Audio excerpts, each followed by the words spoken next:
Chapter class 12 भाग ए chapter 3 आव्यूह पढ़ेंगे। इसे इंग्लिश में मैट्रिसेस कहते हैं। ये रैखिक समीकरणों को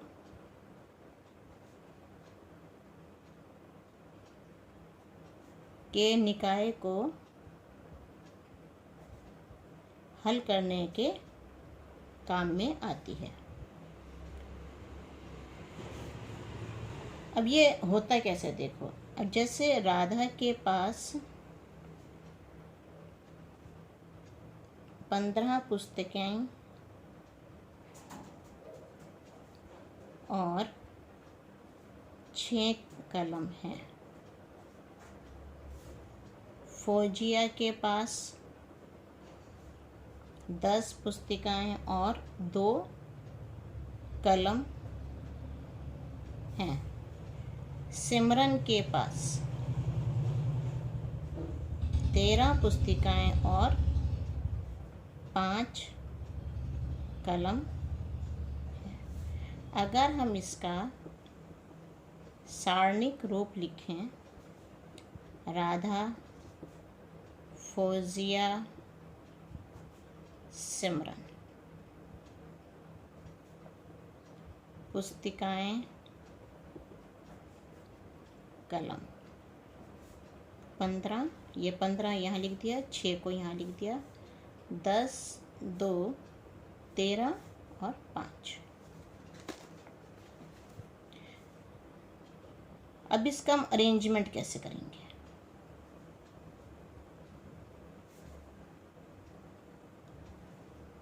ये हमने बनाया आव्यूह 15, 6, 10, 2, 13, 5। अब ये हो गई रो 1, या फिर हम इसको R1 लिख देते हैं। इसको हम पंक्ति भी कह सकते हैं, पंक्ति 2 या R2, रो 3 या R3। इधर हो गया स्तंभ C1, इसको हम कॉलम भी कह सकते हैं C2। अब अगर इसमें हम कोटि देखें तो ये 15, 6, 10, 2, 13, 5। देखो, एक पंक्ति, ये पहली पंक्ति, ये दूसरी पंक्ति, ये तीसरी पंक्ति, तो 3 पंक्तियाँ हो गई। एक कॉलम ये और एक कॉलम ये, 2 इसके कॉलम हो गए। अब इसको हम एक तरह से और भी अरेंज कर सकते हैं। वो क्या, पुस्तिकाएं और कलम, राधा, फौजिया, सिमरन, 15, 10, 13, 15, 10, 13, 6, 2, 5। अब इसका अरेंजमेंट कैसे करेंगे, आव्यूह रूप। ये भी इसका आव्यूह रूप, 15, 6, 10, 2, 13, 5। अब इसमें पंक्तियां तो हो गई 2, ये R1 और ये R2, और 3 हो गए कॉलम। तो इसको हम 2 क्रॉस 3, इसका मतलब पहला नंबर होता है पंक्ति और दूसरा नंबर होता है कॉलम या स्तंभ।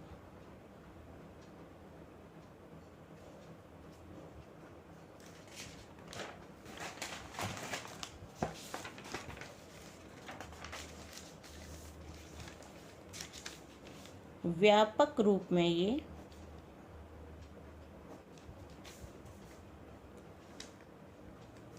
A11, A12 and so on, A1n, ये जितने भी अंदर होते हैं ये अवयव होते हैं। A21, A22 and so on, A2n and so on, A M1 and so on AMN। A11 का मतलब क्या, ये 1 लगता है पंक्ति के लिए और ये वाला 1 है स्तंभ के लिए। अगर इसके हम कोटि देखें तो M क्रॉस N ये इसकी कोटि हो गई। अब आते हैं हम इसके एग्जाम्पल पे। एग्जाम्पल में दिया है 3 फैक्ट्रियाँ, फर्स्ट, सेकंड एंड थर्ड। इसमें पुरुष और महिला कर्मचारी काम कर रहे हैं। फर्स्ट, सेकंड, थर्ड, इसमें पुरुष कर्मी और महिला कर्मी। 30, 25, 25, 31, 27 और 26। अब इसमें लिखा है कि आंसर इसका सॉल्यूशन। फर्स्ट पार्ट है, इसको 3x2 आव्यूह में निरूपित करना है। निरूपित कीजिए।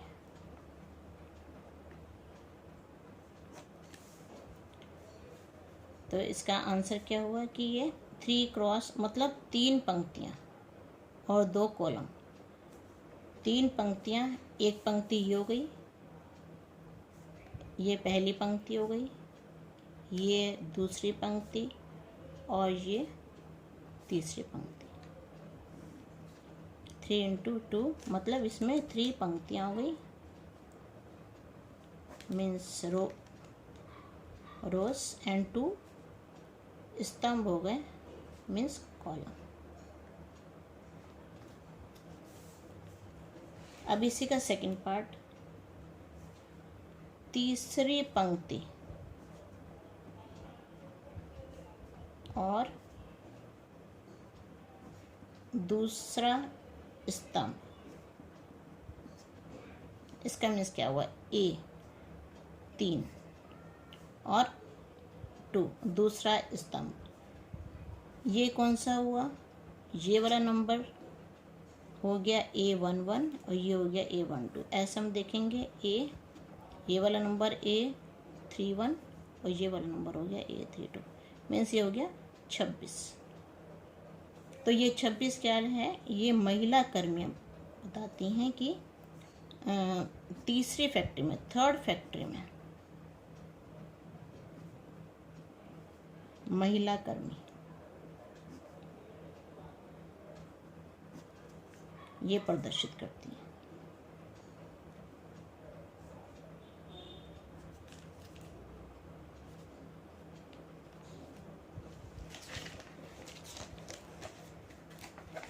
अब एग्जाम्पल 2 देखो। यदि किसी अवयव में 8 अवयव हैं तो इसकी संभव कोटियां बतानी है।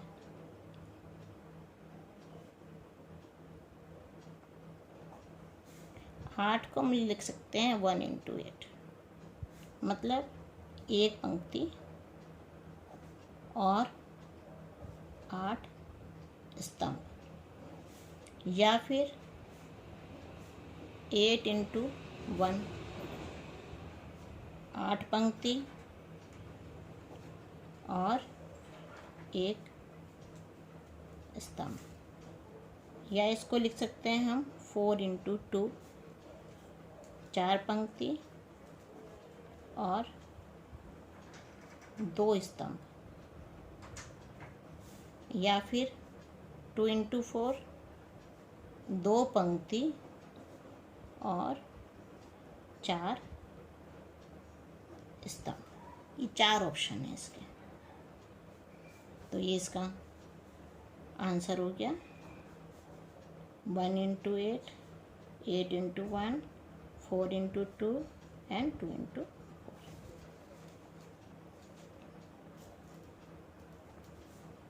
अब है एग्जाम्पल 3। हमें 3 × 2 अवयव की रचना करनी है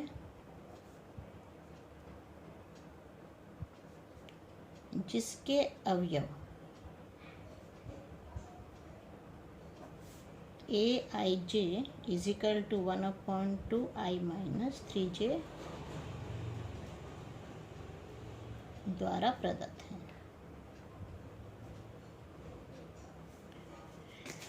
अब 3x2 अवयव ये किस फॉर्म का होगा?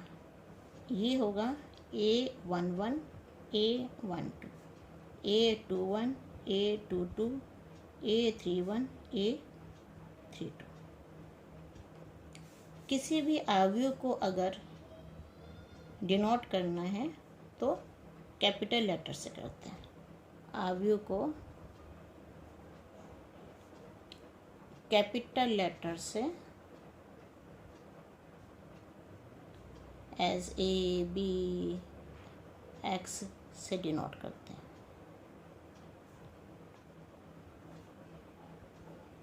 अब देखो a11 हमें जो दिया हुआ है वो दे रखा है aij। i का मतलब 1, j का मतलब 1। तो 1/2 i की जगह 1, 3 × 1 1/2 1 - 3 1/2 -2 1/2 × 2 ये आ गया 1।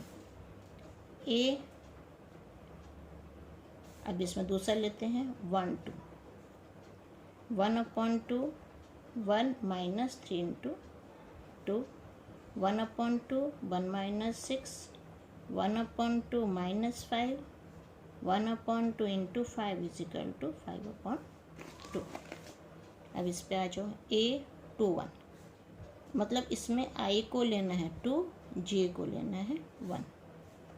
1/2 i की जगह रखो 2 - 3 × 1 1/2 2 - 3 1/2 -1 1/2 × 1 1/2 a22 i को 2 j को 2 ये वाला नंबर आ जाएगा। 1/2 2 - 3 × 2 1/2 2 - 6 1/2 -4 1/2 × 4 2 a31 i को 3 j को 1 1/2 3 - 3 × 1 1/2 3 - 3 0 सॉरी 1/2 × 0 तो ये हो गया 0। a32 i को 3 j को 2 1/2 3 - 3 × 2 1/2 3 - 6 1/2 3 - 3 sorry only -3 1/2 × 3 ये हो गया 3/2। अब इसका अवयव बनेगा अभीष्ट अवयव a equals to a11 1 a12 5/2 a21 1/2 a22 2 a31 0 and a32 3/2। ये हमें अवयव मिल गया। इसके बाद है अवयव के प्रकार।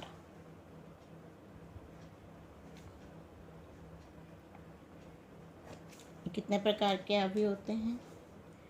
पहला है स्तंभ अवयव।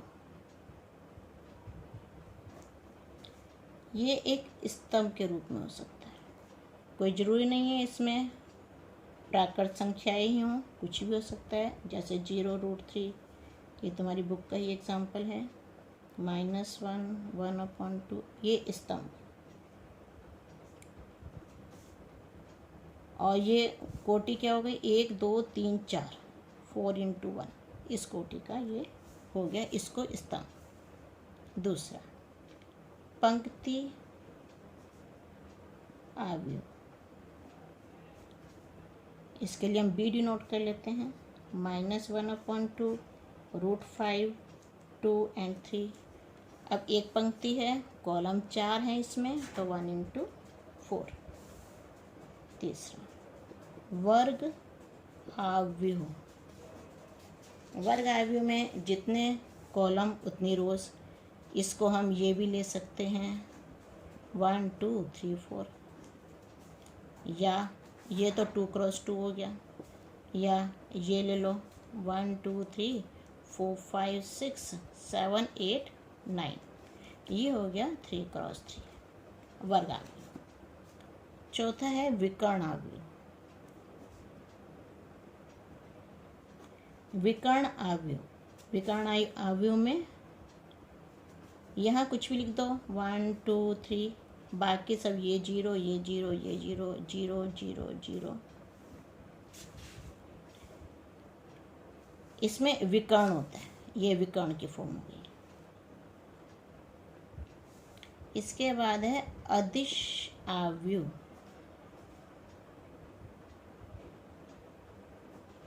इसमें सेम नंबर होता है 2 2 2 0 0 0 0 0 0।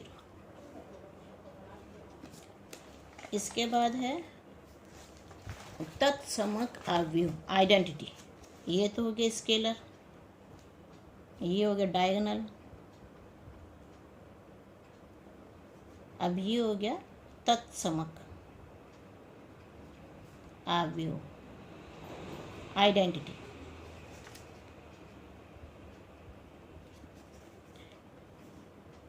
इसमें 1, ओनली 1 बस।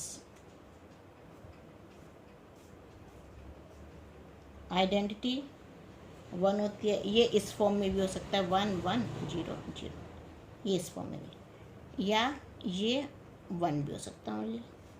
तो ये सब हो गए। इसके बाद आता है शून्य अवयव।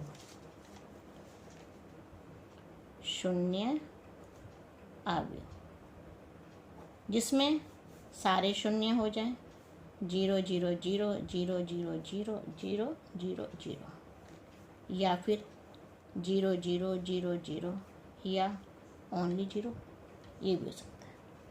इसके बाद आता है अवयवों की समानता।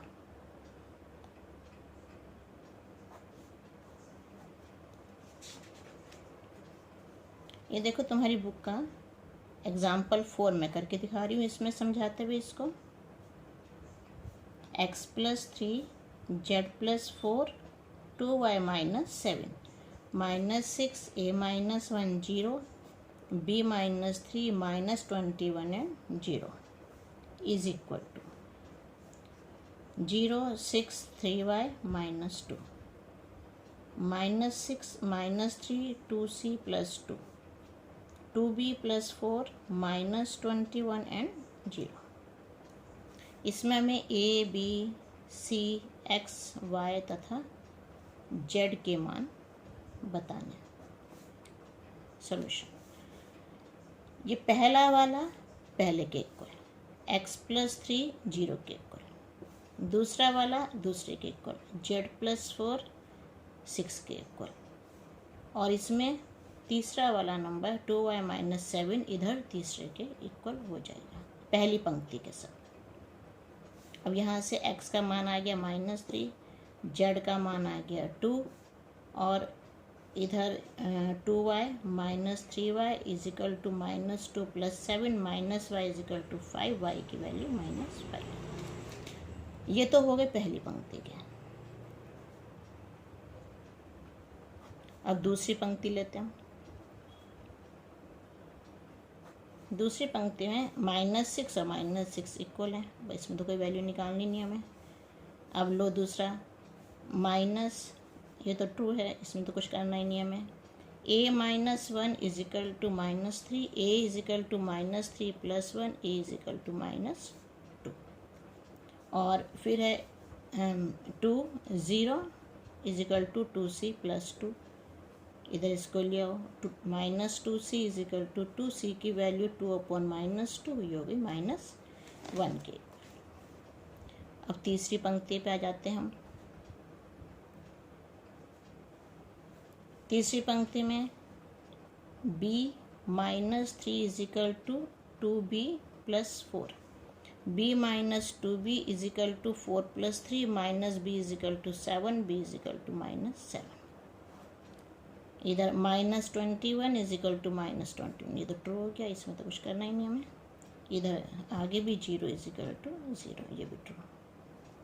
तो अब x का मान, अब इसमें आंसर लिख देते हैं हम। x का मान आ गया -3, y का मान आ गया -5, z का मान आ गया 2, a की value -2, c is equal to -1 और b इज इक्वल टू -7। इसको हम उसी फॉर्म में भी लिख सकते हैं जैसा हमें दे रखा है बुक में, कॉपी में। a की वैल्यू -2, b की वैल्यू -7, c की वैल्यू -1, x की वैल्यू -3, y की value -5 and z is equal to ये आंसर हो गया। इसको मैं ऐसे लिख लेता हूँ। अब है एग्जाम्पल 5।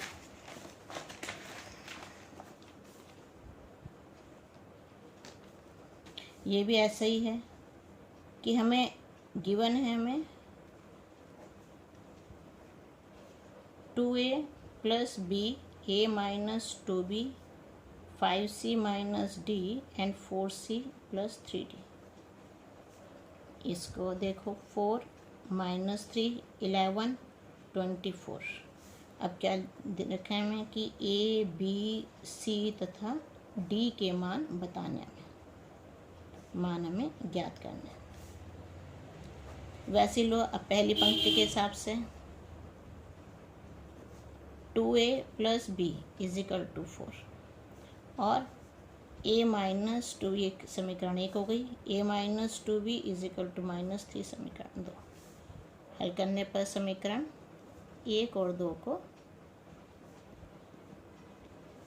हल करने पर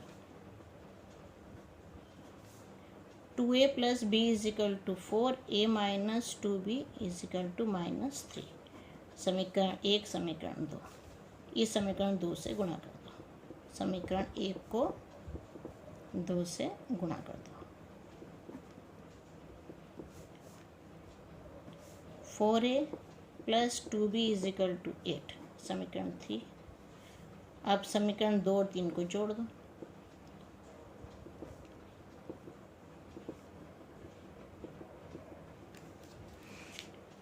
दो और 3 को जोड़ेंगे तो 2b से 2b कैंसिल हो जाएगा। 5a is equal to 5, a की वैल्यू आ गई 1। अब दूसरी पंक्ति और b की ले लेते हैं। अब a की वैल्यू 1 रख दो, a का मान समीकरण 2 में रख दो। 2 में रखने पर 1 - 2b is equal to -3, -2b is equal to -3 -1, -2b is equal to -4, b is equal to -4 पर -2, दोनों कैंसिल। b की वैल्यू आ गई 2। अब दूसरी पंक्ति लो। दूसरी पंक्ति का पहला पहले के बराबर, c - d is equal to 11, ये समीकरण 4 ले लेते हैं हम। और 4c + 3d is equal to 24 समीकरण 5। हल करते हैं समीकरण 4 और 5 को हल करने पर 5c - d is equal to 11, 4c + 3d is equal to 24। समीकरण 3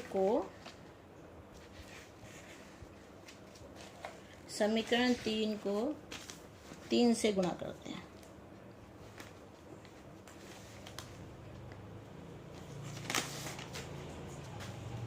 समीकरण 3 को 3 से गुणा करने पर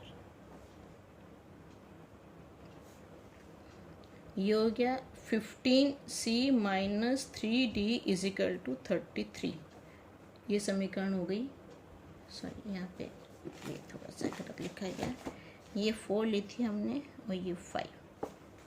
तो समीकरण 4 को 3 से गुणा करने पर ये हो गया 15c minus 3d is equal to 23 और 4c plus 3d is equal to 24।